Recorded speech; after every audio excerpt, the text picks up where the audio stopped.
E a gente começa o Tempero da Semana falando sobre a primeira reunião ministerial do governo Lula em 2025. O Brasil, de fato, trouxe com exclusividade que o governo pretende criar uma espécie de farmácia popular para os alimentos, minha gente.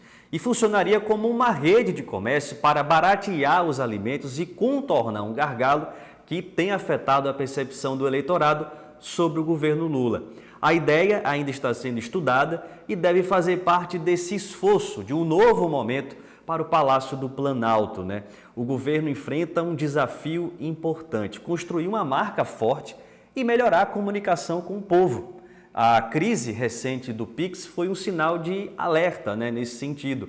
Mostrou que a conexão com a classe trabalhadora desorganizada politicamente, informal e precarizada, como é o caso dos entregadores de aplicativo, ainda é frágil.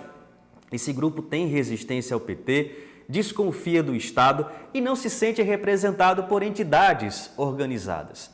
E apesar de ser um governo de reconstrução, ainda falta uma política, digamos, carro-chefe, né, para impulsionar a popularidade. O terceiro mandato de Lula tem um aspecto de estagnação. Parece aquele carro que arranca, mas não ganha velocidade, né? O presidente quer reaquecer as turbinas e mudar essa impressão diante do eleitorado. A última reunião ministerial teve um tom mais de cobrança mesmo, né? De mobilização da equipe. Eu posso dizer para vocês que a entrega que nós fizemos para o povo ainda não foi a entrega que nós nos comprometemos a fazer em 2022, porque muitas das coisas que nós plantamos ainda não brotou, ainda não nasceu. Mas o que vocês precisam compreender é que este ano será um ano de definição para a história e para a biografia de cada um de vocês na passagem pela governança desse país de 2023 a 2026. E Lula cobrou por resultados e deixou claro que quer mudanças, sobretudo na comunicação. Ele sabe que precisa de um banho de povo, retomar o contato direto com a população e criar um fluxo mais eficiente na comunicação. A ordem é evitar ruídos e recuperar o carisma que marcou a sua trajetória. O desafio é grande, há uma distância entre os bons números da economia e o sentimento das pessoas nas ruas. A população ainda sente o peso do custo de vida, sobretudo com alimentos e as contas. Medidas positivas, como o Pix, a isenção do imposto de renda e o aumento do salário, acabaram ofuscadas por essa realidade imediata. E, além disso, a extrema-direita segue jogando pesado e sujo, né? Políticos como Nicolas Ferreira usam as redes sociais para desinformar e confundir. Miram exatamente nessa classe trabalhadora desorganizada, resistente ao PT. Lula percebeu que 2026 já começou, sabe que precisa se reposicionar e liderar com o estilo que o tornou popular, né? É o momento de reconstruir pontes, acelerar e não deixar os adversários tomarem a dianteira desse processo. A tarefa central está no colo de Sidônio Palmeira, que é o ministro da SECOM. Ele que deve criar e coordenar o tom dessa comunicação do governo com o povo.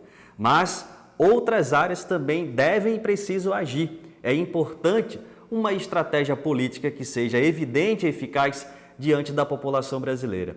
E tudo indica que deve começar por uma ação a respeito aí do preço dos alimentos. Vamos observar esse movimento. Agora, o destaque do noticiário internacional da semana. Trump está de volta à Casa Branca.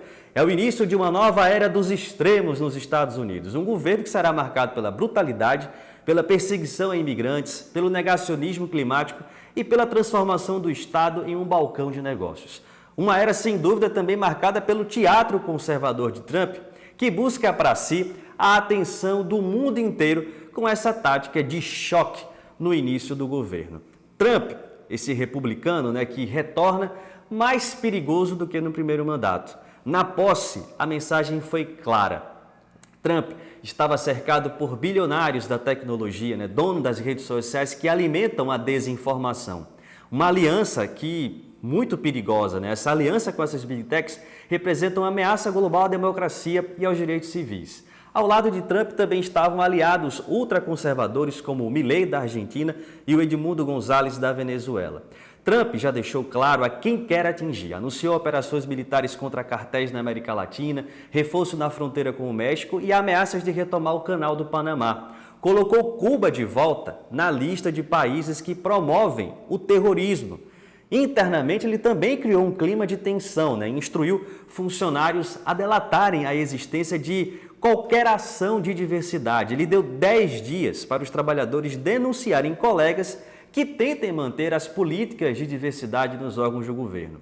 No clima, um retrocesso brutal.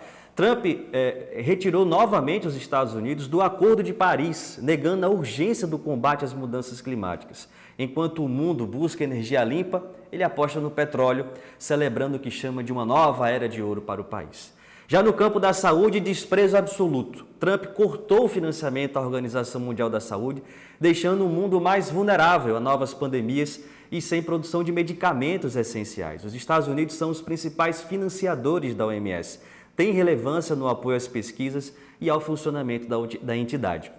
Essa saída é um baque para a segurança internacional da humanidade, inclusive aí pós-Covid, E ao olhar para o Brasil, foi puro descaso. How do you see your relationship with Latin America and Brazil?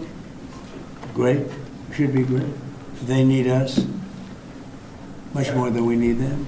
We don't need them. They need us. Everybody needs us. Enquanto os bolsonaristas passavam vexame na posse, tomando banho de chuva, Trump sequer disfarçou seu desprezo pelo país. Uma cena simbólica do isolamento internacional da extrema-direita que se apega na volta de Trump à Casa Branca na esperança de reeditar aqui no Brasil o mesmo sucesso eleitoral nos Estados Unidos. Aliás, é bom lembrar que Trump também perdoou os golpistas do ataque ao Capitólio, dando o tom do seu novo governo. Agressivo, autoritário, hostil às minorias e negligente com os grandes desafios globais. É a reinauguração da política do ódio movida pela ganância, pela vaidade e pela busca por poder absoluto. O mundo observa e resiste de diversas formas, a exemplo da bispa Marian Edgar, que pediu misericórdia pelos imigrantes e pela comunidade LGBTQIA+, e ao juiz de Seattle, que já reagiu à ideia de vetar direito à cidadania aos imigrantes ilegais. Há um longo caminho para atravessar com Trump de volta à Casa Branca.